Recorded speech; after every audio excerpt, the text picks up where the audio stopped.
on tour together when that nigga was mad young. I'm gonna hit Adam. Let me see if we get him on this bitch. Adam in the Discord, holy. Yeah. You gotta tell that boy Adam come to Discord. All his other employees and former employees in here. He might as well come over here for HR. We the culture's HR. Yo, it's Hip-hop looking like HR. Hit Boy versus Metro right now. Okay. Oh, perfect. We'll get to it. I'm not gonna lie, Metro gonna win. Oh no, that nigga Hit Boy got them slaps, boy. Yeah. Hit Boy be Hit trying to Boy do got an boom album bap with and Dom shit like I Kennedy. don't know. It's not the 90s. Nah, he just proving a point that he could do it still. I fuck with Alchemist. Not saying that Metro can't do it. No, I think they beefing. No, I don't even think it's like real beef. All right, yeah, I hit Adam. Let me see if Adam is down for it. Let me ask you a question. Does anybody feel bad for Adam or no? I do. Hell nah. No. Nah, he What? Wait, Ak, why are we supposed to feel bad? Do you Adam feel bad? packed up. Adam packed. This shit is amazing. Wait, hold on. Act, you feel bad? No, I do. Well, I feel bad from a business perspective. Nigga, But will he that's feel the bad? thing. Will he feel bad for you if this is you? That's real. Facts. Or will he be making clips about it on his channel? A million clips. Profiting off it. I mean, we're making clips right now, so. Man, he going to porn anyway, so what's the problem? He was already at porn. Yeah. Man, he tried to be Joe Rogan mixed with Barstool, but don't know how to do it. It's funny that we say porn like it's Now his I'm apartment. gonna tell you why I feel a little bad for him. Right. This whole 16-year-old shit, like that's some other shit, right? I'm only talking about with everybody defecting, right? Clearly with the house phone shit, he was completely wrong. I said that to him. I've said that on here. Could have handled it better. All that type of shit. He was fucking wrong. Okay? With this whole thing with T-Rail and AD, I keep telling y'all, he doesn't know how to deal with people and their opinions of like when you deal with somebody who's your homie, like bro, you want to deal with them more than they're just content. You get what I mean? Like rather than just say it on air, you probably want to like give them the heads up first and also be pretty transparent about what's going on. Okay?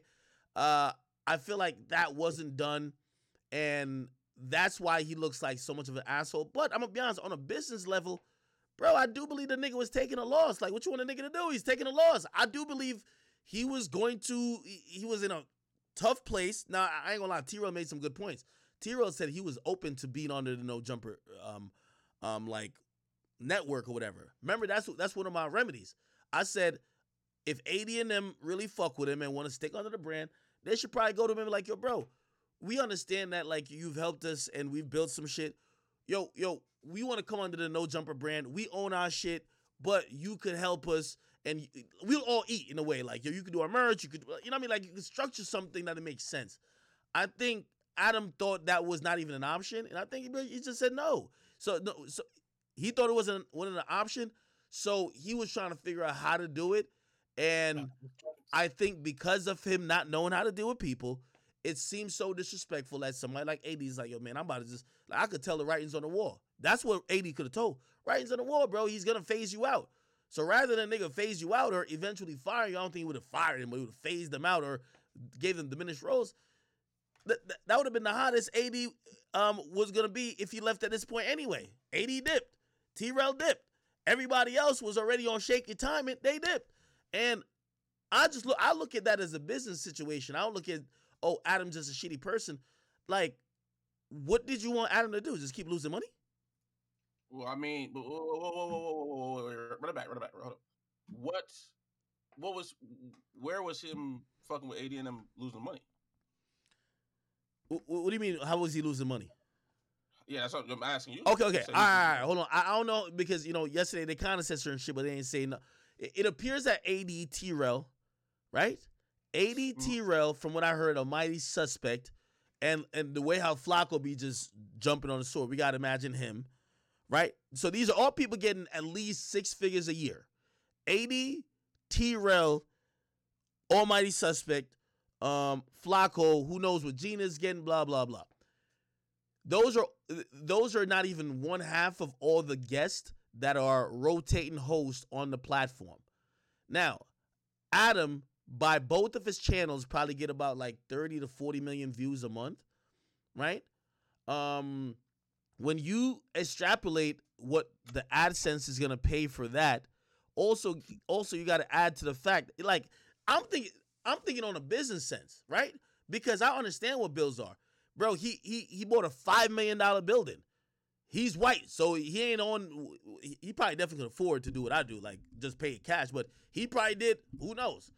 $300,000 down, and he probably has like a hefty bill that he has to pay in terms of a mortgage. You get what I mean? So you got to pay all these hosts. You got to pay a mortgage. You got to pay people behind the camera. You got to pay security. You got to pay this. You got to pay that. Bro, his bills is probably wild, bro. It's probably not supported by what is being brought in by that channel. Now, when he in first inception, and this is why I think people are forgetting the whole story. The nigga literally said, there was a time, I know this as a fact, because I'm on YouTube now. Like I could tell you right now, I've been live for right now, I've been live on YouTube at this point. How long this stream been? This stream been 5 hours. YouTube ain't paying shit for the live stream. I haven't made $100. That's a fact. That's just what it is. So what I'm trying to say is that if I know and I pull numbers and he's pulling similar numbers, but he got niggas that I don't got nobody to pay for what I'm doing on this. That's why when I hire people, I like to hire them for the brand, because those are long. Like I don't even look at, oh, what you're earning me back. But with Adam, when you're hiring people for a motherfucking channel, you have to look at that. Do you get what I mean? So cool. How do you go to sleep every day? And by the way, this should change. Like the live streaming should change. It changed before I even came over to YouTube. I just like YouTube because it be giving the most numbers. I always told you live streaming don't really pay me at all. But it's the same with Adam. That's why he switched to pre-recorded. That all makes sense. He's not getting paid that much money, so he's losing money. Oh, we're switching to pre-recording because niggas curse on live, and as soon as you curse on live, that shit's limited. It's done, right? No matter how long you're on for. I said, fuck, it's done, right? So nobody want to acknowledge these things. He's not making money. Now, how would you feel as a businessman when you got to pay these guys over $100,000 a year, and then they go home and basically all the drama that's probably giving you headaches and this and third that's not contributing to you getting money, they go home and talk about it and add additional stuff and make it probably even worse for inter-office relationships. It was probably not sustainable, I'm trying to tell you. Now, granted, there's a lot more other ways to make money. It probably was making some money on Facebook, definitely was making some money on Snapchat, also some other ancillary deals. I'm not acting like, and by the way, I'm not acting like that's not the only way people make money, right? So the live stream. So if you're wondering why he cut the live stream is cut because, or why they start doing pre-recorded, you don't make no money doing live streams really no more on YouTube. Twitch pays way more on live stream compared to YouTube. YouTube used to pay a lot. It's done. So now you have a nigga who has 8 people on salary have to make the decisions. What do you want him to do? Just keep paying because that's the homies? Or, now again, should he have communicated right with them? Duh. But he got to make a choice. Yo, bro, this shit is not even really worth it.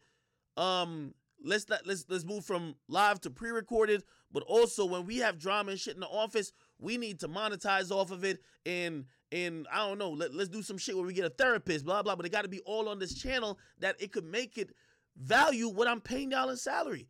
Like, what? Y'all gonna be mad at him for that?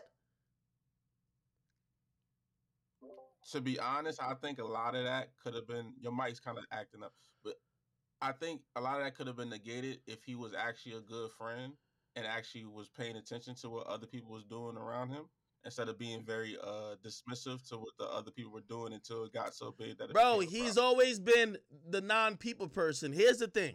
Now, this is where I depart from rocking with his stance. I understand the business stance. I knew it was going to get here. I see these things 10 years before it happens. What I think makes his friends feel a certain type of way is because he's pivoting from African American content or content that involves culture or utilizing African American faces to now what the new meta is on. And I said this to him.